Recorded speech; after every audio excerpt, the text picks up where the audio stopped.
Hey everyone, welcome back to another hardware news recap for the week. It's a packed week for news for this one. Crysis is coming back. There's a Crysis Remastered coming out. Crytek showed that off in the past couple of days. Minecraft RTX has launched in a beta state.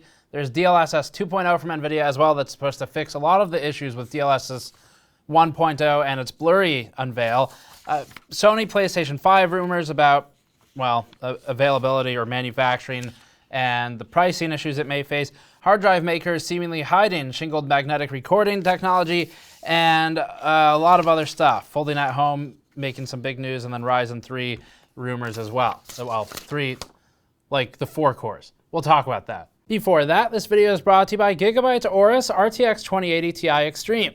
The RTX 2080 Ti Extreme is built with a triple axial cooling solution and ready for anyone interested in intermediate GPU overclocking, although it's also up for gaming out of the box. The Gigabyte 2080 Ti can reach the higher performance range required to play games at frame rates at and beyond 144 FPS, coupled particularly well with games like Call of Duty Warzone, Rainbow Six Siege, and other competitive FPSs. Gigabyte's Extreme is built to be a looker for system builders going for extra visual flair. Learn more at the link in the description below. Really quick update from the last one where we wanted a good news item in at the front, given how the mainstream news outlets have 24/7 wall-to-wall coverage of only bad things, because that's what does well. We sold an item at a charity auction just on eBay. It was a Kingpin signed PCB, one of 3. We had 3 of them here. We've sold 2 now, and the item sold to benefit Cat Angels, the shelter where we helped them take in a new kitten, and also they could use some additional funding since a lot of the corporate backers right now are in questionable economic straits, so they've pulled back funding for charities. Anyway, the item sold to someone named Cole, and it was sold for $2,450. The donation should be drafted. I think eBay's policy is within 21 days of sale, they'll take the money and send it to the charity that was chosen, and it's going to be 100% of that sale will go towards Cat Angels. We're going to box up the items and ship them out in the next day or so. So really good news on that. Separately, just I guess we'll mention this. Deepcool has kind of been making the rounds lately. You've probably seen some of the people you follow on Twitter, like maybe Paul from Paul's Hardware or Brian from BPS Customs, have received a box of surgical masks and a couple of the PPE suits from Deepcool, which is working with a factory to send these things out to some of the companies that it works with, including media. And we picked one up too.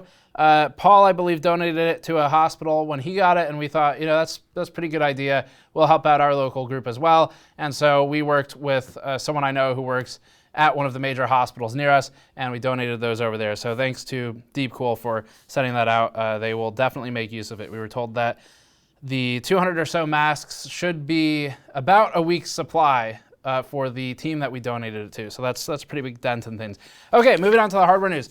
Let's start with Crysis and Crytek. Crytek, which has presumably at this point resumed paying its employees, we're not sure, but they woke the Crysis Twitter account, which hadn't been used since about 2016, to tweet some nebulous, vague teaser messages to try and get everyone hyped about why that might be happening. Crysis Remastered is the reason that it's happening. There's no release date yet, aside from the ominous soon, and most of the information about it is extremely basic.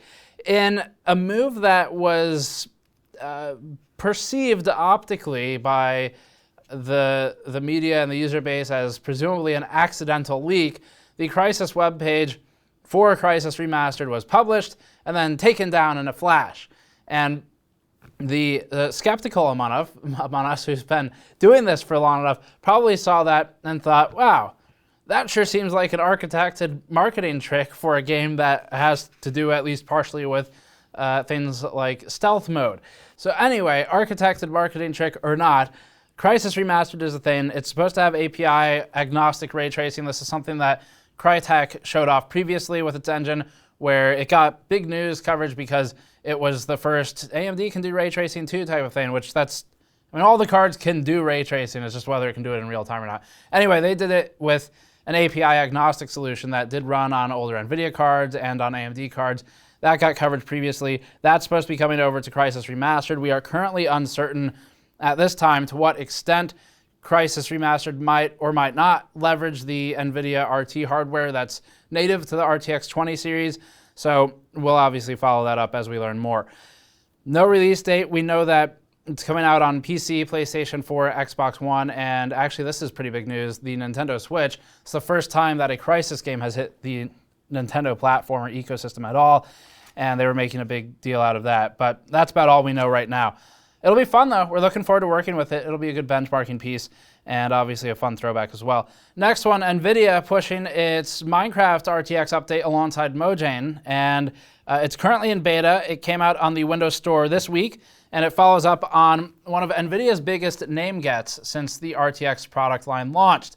NVIDIA obviously had a very slow rollout. It was, from memory, something about 55 days or so before the first RTX-ready title actually came out, which was partially a Microsoft issue since they didn't push DXR in time, but also, I mean, they did market their entire product line on that feature, and it took a while. So it's been rolling out for a while now, but Minecraft's the biggest name get they've gotten. The Minecraft ray tracing plugins or mods have existed for a while now. You may have seen some. We've seen some confusion online about, wait, wasn't this already a thing? But no, this is explicitly different. This will leverage the RT hardware on NVIDIA RTX products, whereas the previous mods did not, at least to our knowledge, do that, and they were less optimized. So in a big way, at least if you have RT hardware. Minecraft with the RTX update will introduce a new PBR, or physically based rendering system, which we actually have an interview with Crytek from probably 4 to 6 years ago about what physically based rendering is, and we have one with Chris Roberts from the Star Citizen team as well. Search the channel for PBR and you'll find it. But anyway, they're adding standard support to mats for things like materials, that is, for things like roughness. Mats will support reflections, refractions, global illumination based on their properties and the properties of the light around them. This is all pretty standard stuff, but look at Minecraft, and it wasn't before, obviously. DXR and RTX will add volumetric effects like crepuscular rays. These are often referred to as God rays, and fog. The expected reflections on surfaces which would reflect will also be added, and there's new emissive lighting for lava and glowstones and things that would emit light.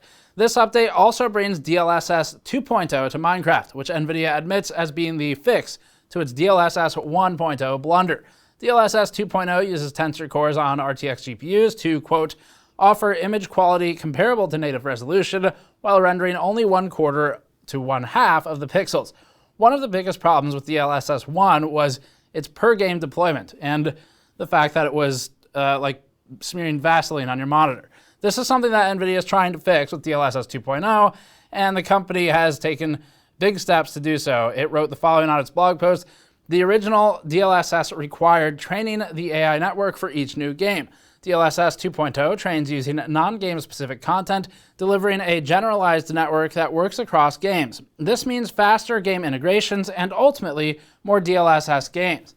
The new DLSS will also have quality settings, including a performance mode, and that's supposed to help negate the performance hit from ray tracing. These two were meant to go together since day one, but they rolled out asynchronously, and then both had issues of their own. But the idea of DLSS is that it's supposed to, in theory, help reduce the workload on the GPU with drawing the pixels and free up some of that computational time, some of the cycles for doing the RT graphics. So they're meant to be used together. NVIDIA is doing this by using a neural network and training on a DGX supercomputer. The way it's doing that's a bit different, but the network takes images generated by the game engine as input, including a focus on motion vector analysis to plot a history of object movement and project its future movements.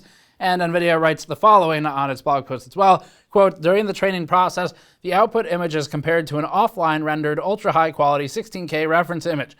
And just as a side note, this is typically referred to as the ground truth image. The quote continues, the difference is communicated back into the network so that it can continue to learn and improve its results.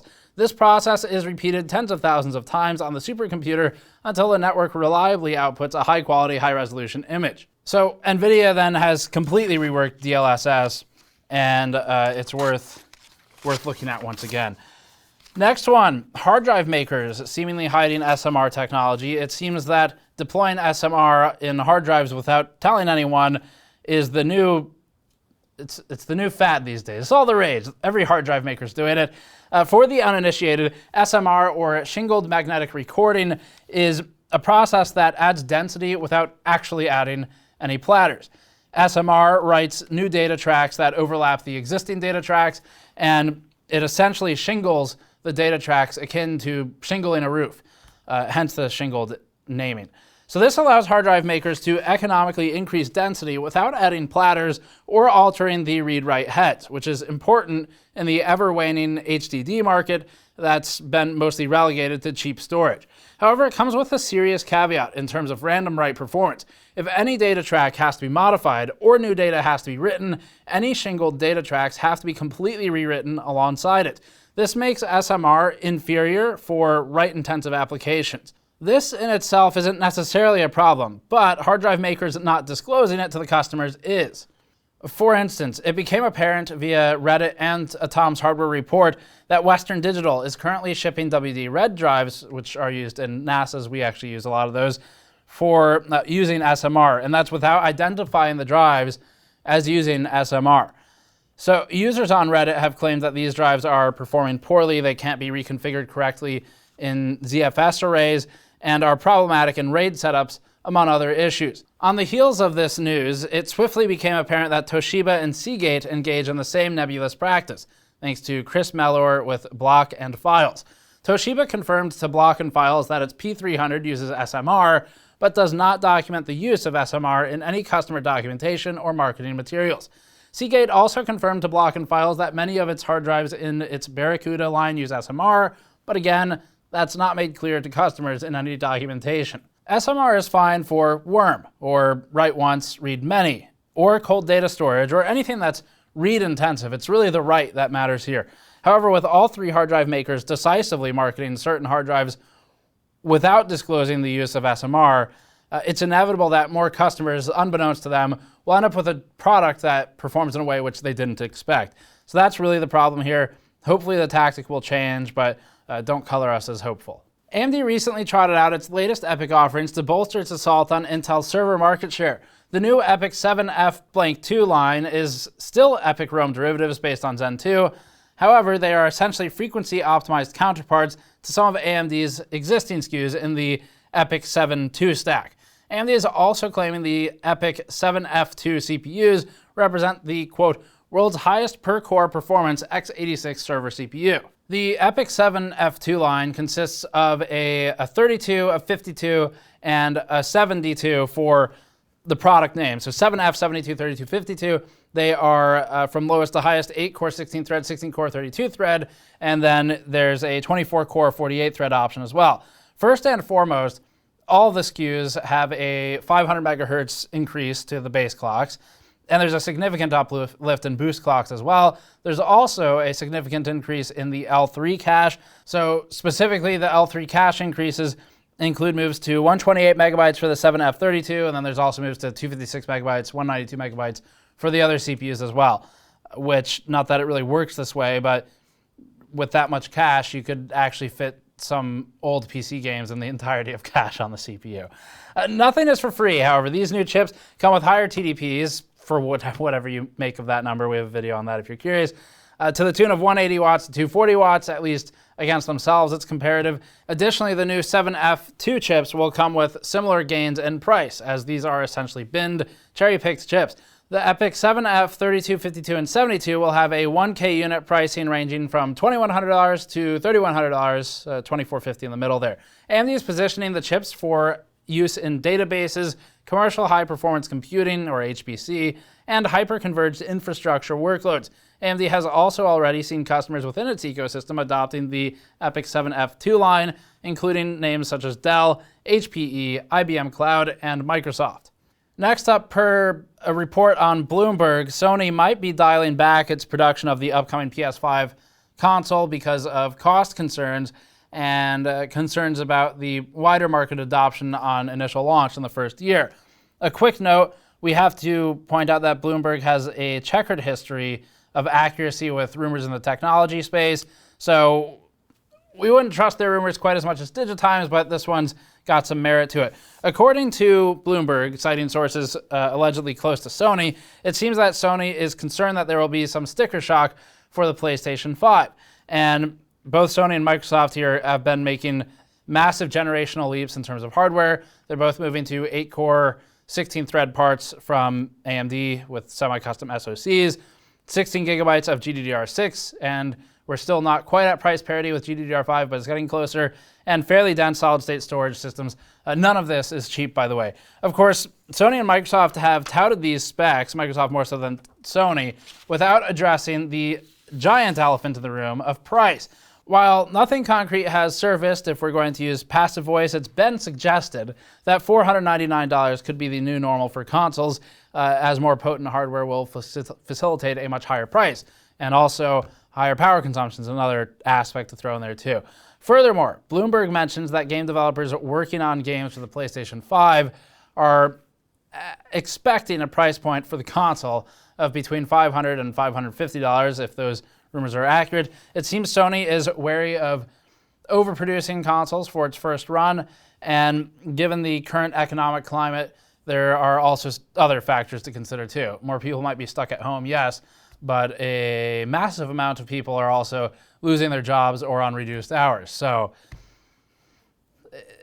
there's absolutely no certainty right now as to what the buying market for entertainment devices is going to look like at the end of the year, and that's probably going to affect the manufacturing run, potentially more so than just the price of the unit itself. More than 500,000 Zoom accounts have surfaced on the dark web, which is probably television's favorite thing to talk about, the dark web. It's this mystical place. In today's episode of Delete Zoom, we're going to talk about the recent history of how some 500,000 Zoom accounts have been exploited. And your company may be one of the ones that started using this recently, so it's probably worth passing the story along to IT. Zoom has risen to prominence in the last couple of weeks, largely thanks to the pandemic. And it's also because Microsoft hasn't yet decided what it wants to do with its own platform, Skype, which has been left to rot in the corner somewhere. According to Zoom CEO Eric S. Yuan, active daily users on Zoom exploded from 10 million in December to 200 million this past March, highlighting that pre-pandemic, no one really knew what Zoom was. With a surge in its user base came a magnifying glass that put Zoom's security, or the lack thereof, under closer examination. Everything from the lack of end-to-end encryption, which Zoom promised and didn't deliver, to seriously questionable call routing, all the way to the more prominent and repugnant Zoom bombing has arisen in recent weeks. Not to mention, security experts have found multiple flaws that affect both Windows and Mac users. To Zoom's credit, the company has scrambled to release patches addressing some of these issues and has vowed to ratchet up security development over the next several months. Not to Zoom's credit, Zoom bombing, which is still plaguing the service. To salt the wound, earlier this week, over 500,000 Zoom accounts surfaced, and some selling for less than a penny. Others were being given away for free, which is a common practice on dark web hacking forums. First one's for free. It works apparently in this context as well. So most of the credentials that have surfaced on the dark web were obtained via credential stuffing attacks, and this is an instance where attackers use credentials exposed in past data breaches. So you have a set of passwords that are known against a set of common usernames or emails that are known, and then can attempt to use those same credentials to access a different service, which, by the way, this is a great time to remind you that one of the easiest things you can do, albeit annoying, for your own security is to use different passwords for every service. The point of this isn't because you're not... I think there's some trouble with explaining this sometimes, but the biggest thing with using different passwords is because you're not likely to be a targeted attack. So it's unlikely that there's some hacker with a hoodie up on the dark web looking specifically for you. More likely, they're pulling a set of passwords that's already out there from some previous leak on some random website, forum, whatever. Zoom apparently is one of them.